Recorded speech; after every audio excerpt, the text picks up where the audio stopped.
Tu sais que dire bonjour en France est un vrai art? Oui, si tu te trompes, les gens peuvent te trouver impoli. Abonne-toi pour maîtriser le français comme un vrai natif. Thomas, j'ai vécu un moment très gênant à la boulangerie ce matin. Ah bon? Raconte-moi un peu ce qui s'est passé, Julie. J'ai dit salut à la boulangère avec un grand sourire. Aïe, je vois le problème. Elle t'a regardé bizarrement? Oui, comme si j'avais insulté sa famille entière. C'est normal. Salut est trop familier pour une commerçante. Je pensais être amicale, mais j'ai appris ma leçon. En France, le mot bonjour est vraiment sacré. C'est vrai, c'est la clé pour ouvrir n'importe quelle conversation. Exactement. Si tu entres dans un magasin, tu dois dire bonjour. Même si je ne compte rien acheter? Surtout si tu n'achètes rien.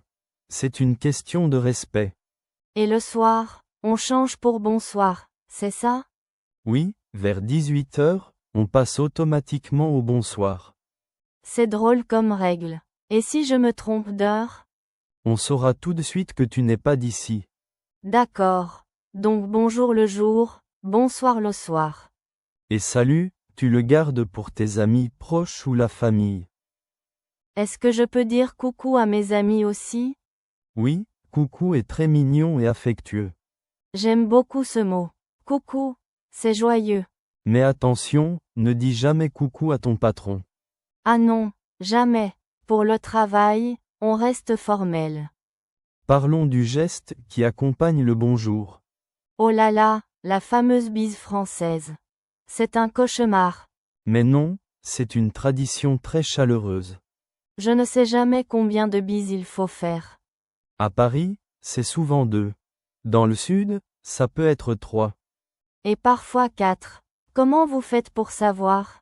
On ne sait pas toujours. On observe l'autre personne. Une astuce pour éviter les moments gênants? Oui, tends la main si tu n'es pas sûr. La poignée de main est plus sûre pour le travail. Tout à fait. C'est le standard dans le monde professionnel. Dis-moi, après le bonjour, on demande souvent comment ça va. Oui, une phrase utile est: comment allez-vous? Ça c'est la version formelle, n'est-ce pas? Oui, le verbe aller s'utilise pour la santé ou l'humeur. Et entre amis, on dit juste ça va? Exactement. Et la réponse est souvent ça va, et toi? Les Français répondent-ils toujours honnêtement? Pas vraiment. On dit souvent ça va par politesse. Même si on a passé une journée horrible? Oui, on ne raconte pas sa vie au boulanger. C'est bon à savoir. Restons positifs en public.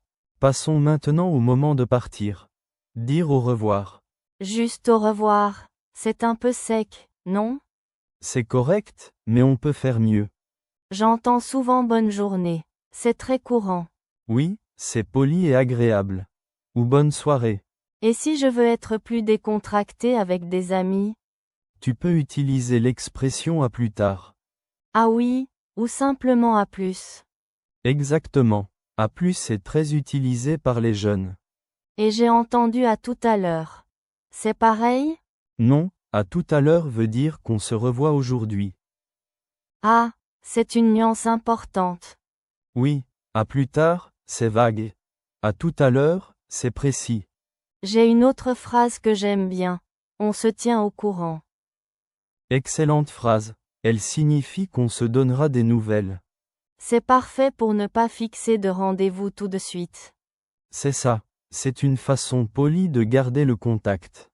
Donc, pour résumer, bonjour est obligatoire. Oui, et adapte ton geste selon la personne. Et on termine toujours par une phrase de politesse. Voilà, avec ça, tu seras accueilli comme un roi. Ou comme une reine. Merci pour ces conseils, Thomas. De rien, Julie. C'était un plaisir. Alors, on dit quoi maintenant? On peut dire, à la prochaine. À la prochaine, et bonne journée à tous.